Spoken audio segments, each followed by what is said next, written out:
अभी एक दफ़ा मैं सारी इसकी रिवीजन कर देता हूँ, थोड़ी सी आपको फिर थोड़ा आइडिया हो जाए कि आज जो है हम एक्सरसाइज 6.2 कर रहे हैं और इसमें हमारे पास है अरिथमेटिक प्रोग्रेशन का कंसेप्ट है, जिसमें पहले हमने क्वेश्चन नंबर 7 किया है और इसमें हमारे पास क्या है कि ये अरिथमेटिक प्रोग्रेशन है और इसमें हमने ये कैलकुलेट करना था कि ये कौन सी टर्म है।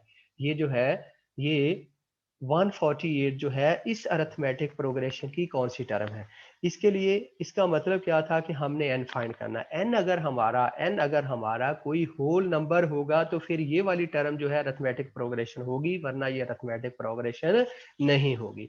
तो अब यहाँ पे हमने a1 ले लिया, ये -2 है, a2 हमारे पास 4 है, a3 हमारे पास 10 है।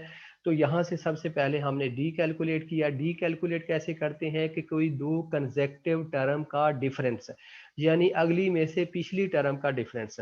अब a3 माइनस a2 या a2 minus a1 equal to क्या आएगा, 10 माइनस 4 या 4 माइनस माइनस प्लस, तो ये भी 6 ये भी 6। इसका मतलब जो कॉमन डिफरेंस है हमारे पास, जो कॉमन डिफरेंस हमारे पास निकला वो हमारे पास क्या आ गया, वो d इक्वल टू 6 आ गया। अब हमने an हमें गिवन था कि ये हमारे पास 148 है, तो हमने इसको चेक करना था कि ये कौन सी टर्म है। तो इसका पता है हमें, फार्मूला ये हमें गिवन है। फार्मूला हमारे पास क्या है कि an equal to a1 plus n minus 1 into D. तो we have to replace the value of an, और इसके अलावा क्या है a1 है और इसके साथ क्या है d हमारे पास है। तो अब हमने इसको यहाँ पे कैलकुलेट कर लिया, इसको इधर ले आए तो ये आ गया 1, आपके पास 50 आ गया।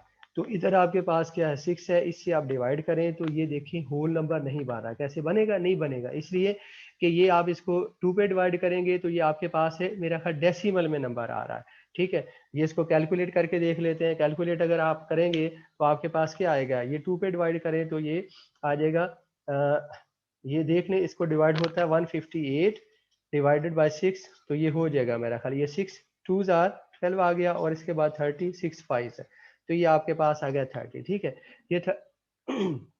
ये ये आ गया 25, आपके पास क्या आ गया 25 आ गया, 25 आ गया। अब n आपके पास यहाँ पे क्या आ जाएगा, n इक्वल टू 25 प्लस 1, ये कितना आ गया 26, कितना आ गया 26। तो इसका मतलब ये जो हमारे पास हमने टर्म निकाली थी, ये वाली जो टर्म निकाली है, ये हमारे पास देयरफॉर हमारे पास क्या होगा कि a जो है, ये जो है a26 इज इक्वल टू 148, ये हमारे पास यानी 26 जो टर्म थी वो हमारे पास 148 आ गई। इसके बाद अगला क्वेश्चन जो है वी हैव रिजॉल्व और सॉल्व द क्वेश्चन नंबर 8, और इसमें हमारे पास क्या था कि a1 इज इक्वल टू 11 है, an इक्वल टू 68 है, d हमें गिवन है 3 है, और n हमने कैलकुलेट करना था कि ये जो है इस अरिथमेटिक प्रोग्रेशन में, यानी इससे n से दो चीज़ें कैलकुलेट होती हैं। एक तो हमें उस टर्म का भी पता चलता है कि ये कौन सी टर्म है, दूसरा है कि अगर इस बात यहाँ से यहाँ तक की बात करें तो इससे ये भी पता चल जाता है कि ये जो है ये वाली टर्म कौन सी टर्म है। ठीक है, तो इसमें और ये भी इससे पता चलता है एन से हमें कि क्या ये इसका जो है कोई एन अगर होल नंबर आएगा तो उससे ये पता चलेगा कि ये जो टर्म है ये इसका हिस्सा है कि नहीं। अगर फर्ज करें, मैंने कहा था पहले भी कहा था कि अगर एन जो है वो ऐसे आ जाए, ऐसे आ जाए, क्या कोई होल नंबर नहीं आता या आपके पास इंटीग्रल वैल्यू नहीं आती, यहाँ पे होल नंबर तो पॉजिटिव नंबर ही है, बल्कि यहाँ पे नेगेटिव तो होता ही नहीं सीक्वेंस में। तो अगर आपके पास कोई एन होल नंबर आ जाएगा, बल्कि नेचुरल नंबर आ जाएगा, तो फिर आप कहेंगे कि ये जो है इसका इसकी टर्म है। अगर ये वाला फर्ज करें इसकी जो है एन कोई हमारे पास 25.6 आ जाता है या 25.5 आ जाता है, तो इसका मतलब फिर ये टर्म इसका हिस्सा नहीं होगी। तो अब हमने ये फाइंड करना था कि ये कौन सी टर्म है, तो यहाँ पे भी सिंपली अब यहाँ पे आपको डी कैलकुलेट करने की जरूरत ही नहीं पड़ी। ठीक है, तो डी आपने कैलकुलेट ही नहीं किया, आपने क्या किया है, ये चूंकि गिवन था an equal to a1 plus n minus 1 into D, तो 68 यहाँ पे वैल्यू पुट कर दी। ये 68 किसकी वैल्यू थी, an की। a1 आपके पास क्या है, ये 11 है, ये d आपके पास क्या है, ये 3 है, फार्मूला ये था। अब इसको 3 को इस तरह से लिख दिया, ये इधर आके सब्ट्रैक्ट हो गया, इधर चूंकि प्लस की टर्म है तो इधर आके ये माइनस हो जाएगी। तो ये आपके पास आ गया 57। Now you have to divide both side by 3, दोनों साइड को आपने 3 से डिवाइड कर दिया। जब 3 से आपने डिवाइड किया तो आपके पास क्या आ गया आंसर, आंसर आ गया 19। इधर क्या है 19 equal to n minus 1। So you have obtained that n equal to 20। तो ये आपके पास, इसका मतलब ये जो टर्म थी ये जो है 68। एक चीज तो ये पता चल गया कि ये जो ए एन है, यानी जो 68 जो है वो 68 है। इसके अलावा हमें क्या पता चल गया कि इस प्रोग्रेशन में देयर आर, क्या है, there are 20 terms in this arithmetic progression. इससे हमें क्या पता चल गया कि इस अरिथमेटिक प्रोग्रेशन में हमारे पास कितनी टर्म है, 20 टर्म है। तो ये था हमारे पास, ठीक है। इसके बाद we have solve the question number 9। इसमें हमारे पास क्या था कि हमें nth टर्म दे दी, nth टर्म हमें गिवन है। nth टर्म जब गिवन होगी तो हम क्या करेंगे, उसको ए एन जो फार्मूला है उसमें लिख लेंगे, क्योंकि nth टर्म का मतलब है ए एन इक्वल टू 3n-1। ये nth टर्म है ना, तो nth टर्म का फार्मूला क्या होता है, nth टर्म को यानी किससे रिप्रेजेंट करते हैं, वो हम इसको ए एन से रिप्रेजेंट करते हैं। अब हमें गिवन ये था कि ए एन इक्वल टू 3n-1। तो इसमें हमने कैलकुलेट क्या करनी थी, फाइंड द अरिथमेटिक प्रोग्रेशन। हमने अरिथमेटिक प्रोग्रेशन बनानी थी। अरिथमेटिक प्रोग्रेशन बनाने के लिए हमें को 3-4 पहली टर्म चाहिए। अब जब हम a1 फाइंड करेंगे तो इसका मतलब है कि इसकी जगह पे, n की जगह पे वी हैव टू राइट 1। तो a1 इक्वल टू 3 इंटू 1-1, तो ये आ गया 3 into 1-1 which is equal to 2। Now we have to calculate a2, so you have to replace n is equal to 2 in this arithmetic progression or in this nth term formula। तो ये आपने a2 equal to 3 into 2-1, और you have obtained that a2 equal to 6-1 which is equal to 5। इसी तरह से आपने क्या किया कि a3 को फाइंड किया और you have replaced 3n/3। तो ये आपके पास थर्ड जो टर्म थी यानी a3 जो थी वो आपने obtain की है, वो 8 है। तो अब अरिथमेटिक प्रोग्रेशन क्या आपके पास होता है, वो होता है a1 a2 a3 and so on. और यहाँ पे आपने a2, a1 की जगह पे 2, a2 की जगह पे 5 और a3 की जगह पे 8। एंड मैंने कहा था इंडक्टिवली से मराद क्या है कि आपको यहाँ से ये पता चल गया कि हर जो अगली टर्म आ रही है, वो कैसे आ रही है, वो एक खास कॉमन डिफरेंस ऐड करने से, यानी वो डेफिनेट है।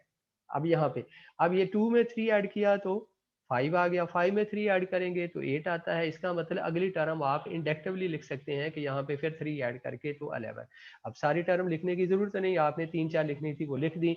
तो इस तरह से जो आपके पास अरिथमेटिक प्रोग्रेशन आ गई है वो क्या है, 2 5 8 11 एंड सो ऑन। इसके बाद ये जो क्वेश्चन हमने शुरू किया था कि 11 है, जो कि बड़ा इंपॉर्टेंट है। और इसमें क्या था, फिर मैं बता दूं कि उसने कहा जैसे हम लिखते हैं ना a n equal to a plus n minus one into d. और इसको हम क्या कहते हैं, इसको हम ये कहते हैं कि ये nth टर्म है। ये क्या है, nth टर्म है।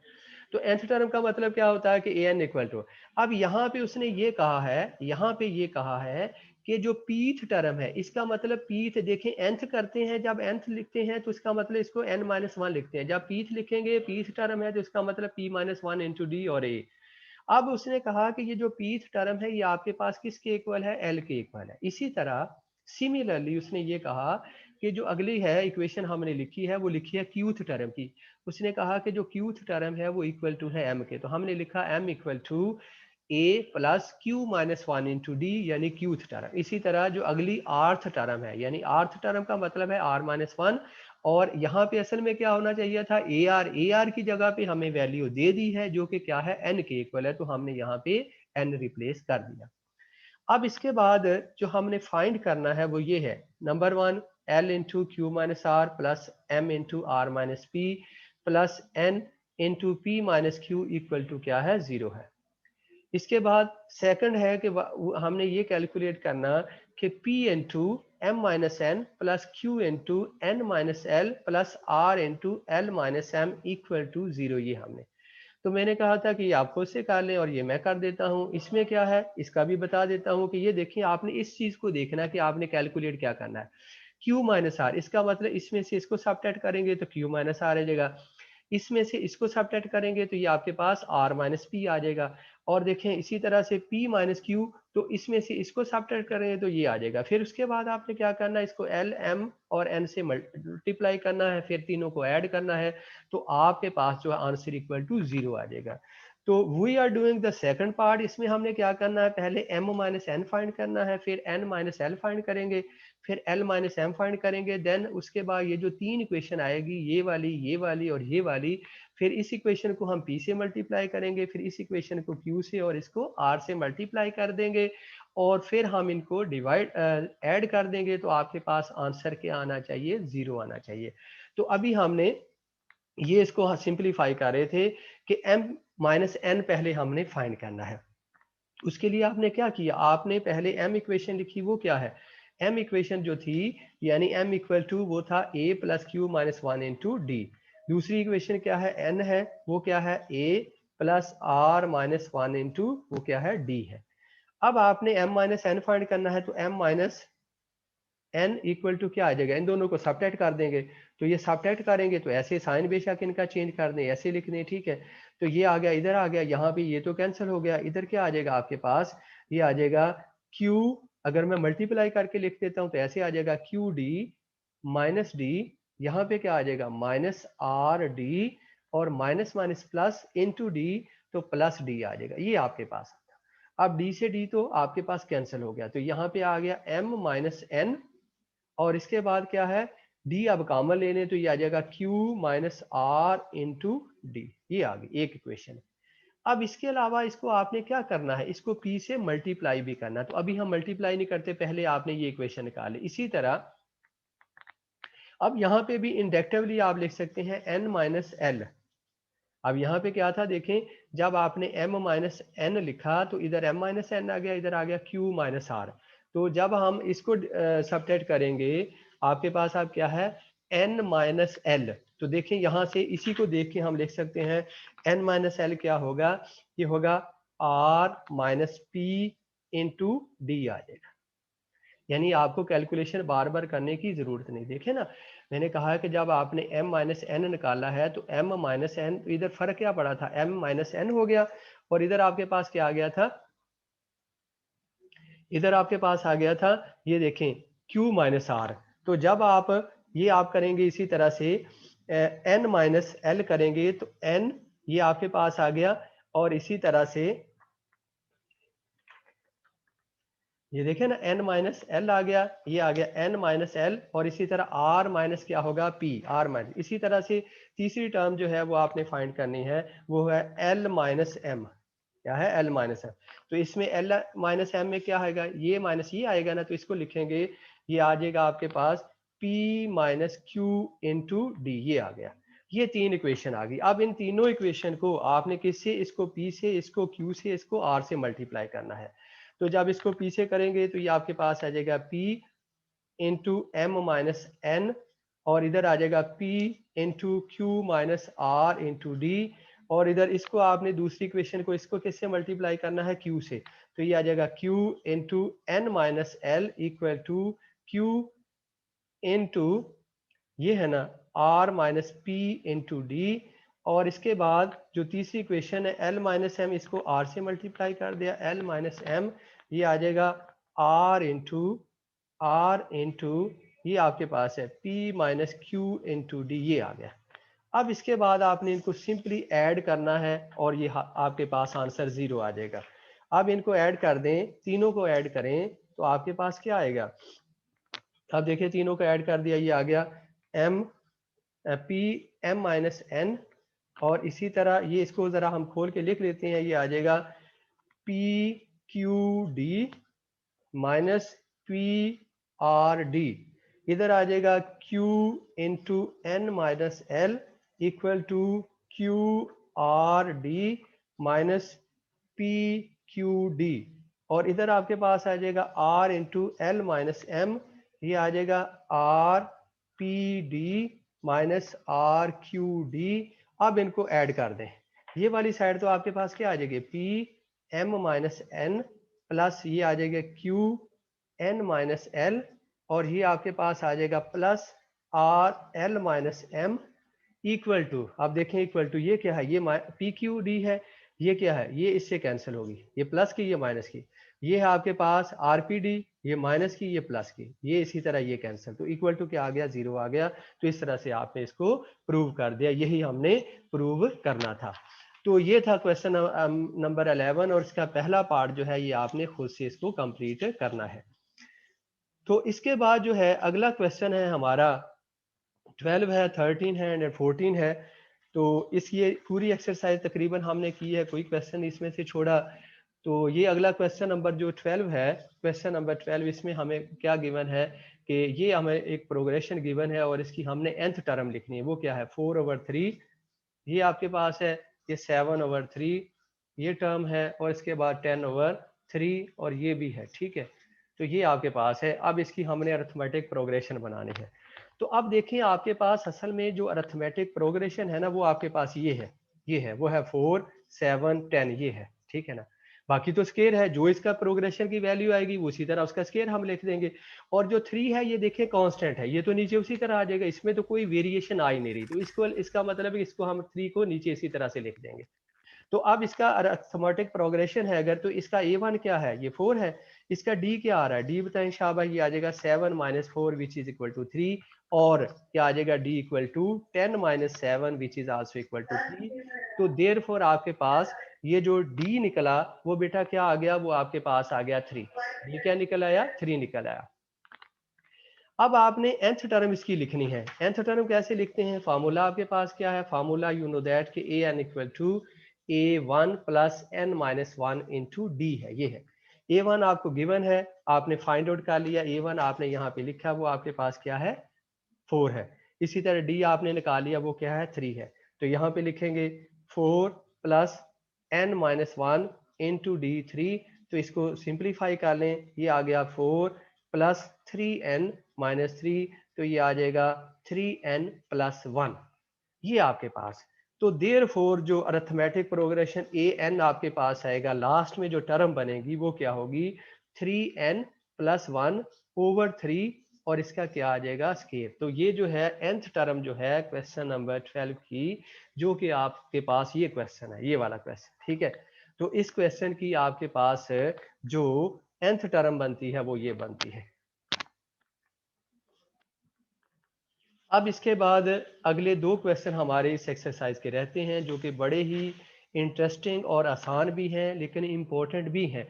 ये पहला क्वेश्चन है, जो क्वेश्चन नंबर जो 13 है, इसमें क्या है, हमें गिवन ये है कि 1/a 1/b and 1/c are in A P, यानी क्या है, ये अरिथमेटिक प्रोग्रेशन में है हमारे पास। ठीक है, तो हमने फाइंड ये करना है, फाइंड हमने ये करना है, शो हमने ये करना है कि ये जो आपके पास b equal to 2ac over a plus c, ये हमने कैलकुलेट करना है। तो अब अगर ये अरिथमेटिक प्रोग्रेशन में है तो आपके पास इसका मतलब क्या है, इसका और इसका डिफरेंस और इसका और इसका डिफरेंस क्या होगा, इक्वल होगा, क्योंकि इनका कॉमन डिफरेंस फिर इक्वल होता है। तो सिंस आप लिखेंगे, सिंस जो है 1/a 1/b and 1/c are in A P, तो देयरफॉर आपके पास क्या होगा, देयरफॉर आपके पास ये इस तरह से हो जाएगा कि 1/c minus 1/b equal to 1/b minus 1/a। अब यहां से आप इसको अगर सिंप्लीफाई करें तो ऐसे भी लिख सकते हैं, इसको अगर इधर ले जाए और 1/c प्लस 1/a आ जाएगा, और इधर क्या आ जाएगा, ये इधर जाके ऐड हो जाएगी 1/b प्लस 1/b। तो ये इसका एलसीएम ले लें तो आपके पास क्या आ जाएगा ac, इधर क्या आ जाएगा, ये आ जाएगा a प्लस c, इधर क्या आ जाएगा 2/b। अब हमने कैलकुलेट क्या करना, हमने कैलकुलेट ये करना है कि b इक्वल टू ये प्रूव करना है। तो आप इसको उल्टा कर दें, अगर उल्टा कर दें रेसिप्रोकल ले लें तो आपके पास क्या आ जाएगा a c over a plus c equal to b over 2। तो आपको तो b कैलकुलेट करना है ना, this implies that b equal to क्या आ गया 2, ये इधर देखें 2 डिवाइड हो रहा है, इधर आके क्या होगा मल्टीप्लाई इसके साथ आएगा 2ac ओवर a प्लस सी। तो यही हमने प्रूव करना था, हमने यही प्रूव करना था, जो कि हमने प्रूव कर दिया। फिर देख लें, क्वेश्चन बहुत आसान इंटरेस्टिंग है कि हमें ये जो तीनों टर्म थी गिवन थी अरिथमेटिक प्रोग्रेशन में है, तो हमने शो क्या करना था कि b इक्वल टू दिस, और इसके लिए चूंकि ये अरिथमेटिक प्रोग्रेशन में है, सिंस हमने लिखा, तो इसका मतलब फिर क्या होगा कि इनका दोनों कंसेक्टिव टर्म का जो डिफरेंस है वो आपस में इक्वल होगा, क्योंकि वो कॉमन डिफरेंस होता है और वो कॉमन डिफरेंस क्या है, इक्वल है। तो वो इक्वल उसको लिए। उसके बाद हमने किया क्या है, हमने किया ये है कि इसको हमने कैलकुलेट कर लिया है बी के लिए, सिर्फ उसके बाद हमने क्या किया है, इसको कैलकुलेट किया है बी के लिए। इसके बाद जो लास्ट वाला क्वेश्चन है इसी एक्सरसाइज का बेटा जी, वो हमारे पास है क्वेश्चन नंबर 14। वो भी इसी तरह का क्वेश्चन है। इसमें क्या है, इसमें भी कि इफ, ये क्वेश्चन नंबर 14 है। जो पिछला क्वेश्चन था ये क्वेश्चन नंबर हमारे पास 13 था जिसको हमने किया है। तो अब आपने क्या करना है, इसमें उसने फिर इसी तरह कहा है कि 1/a 1/b and 1/c are in A P. तो हमने देयरफॉर हमने फाइंड क्या करना था, हमने डी ये कैलकुलेट करना, हमने शो ये करना है कि a minus C over 2ac, ये हमने यहाँ पे हमने क्या फाइंड करना है, d इक्वल टू दिस है। अब इसके लिए आपने क्या करना है, आप d निकालें। d क्या है होता है, यहाँ से इन दोनों का कंजेक्टर यानी 1/c माइनस 1/b। इसी तरह d इक्वल टू ये भी है क्या, 1/b माइनस 1/a। अब इन दोनों को क्या करें, ऐड कर ले। एक इक्वेशन ये बन गई, दूसरी इक्वेशन ये है। अब इन दोनों को क्या करें, अब देखें यहाँ पे d इन्वॉल्व है, इसका मतलब क्या है,